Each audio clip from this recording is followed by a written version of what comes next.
Price the lord. സംഗീത പ്രമാണിക്ക് ദാവീദിന്റെ ഒരു ധ്യാനം.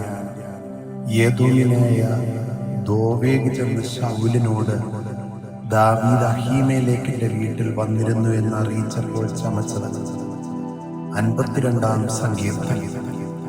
വീര, നീ ദുഷ്ടതയിൽ പ്രശംസിക്കുന്നതെന്ത്? ദൈവത്തിന്റെ ദയ നിരന്തരമാകുന്നു.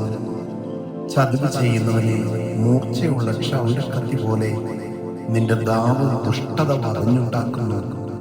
നീ നന്മയേക്കാൾ തിന്മയെയും നീതിയെ സംസാരിക്കുന്നതിനേക്കാൾ വ്യാജത്തെയും ഇഷ്ടപ്പെടുന്നു. നീ വഞ്ചന, നാവും നാശകരമായ വാക്കുകളൊക്കെയും ഇഷ്ടപ്പെടുന്നു. ദൈവം നിന്നെയും എന്നേക്കും നശിപ്പിക്കും. നിന്റെ കൂടാരത്തിൽ നിന്ന് അവൻ നിന്നെ പറിച്ചു കളയും. ജീവനുള്ളവരുടെ ദേശത്ത് നിന്ന് നിന്നെ നിർമൂലമാക്കും. നീതിമാന്മാർ കണ്ട് ഭയപ്പെടും. അവർ അവനെ ചൊല്ലി ചിരിക്കും.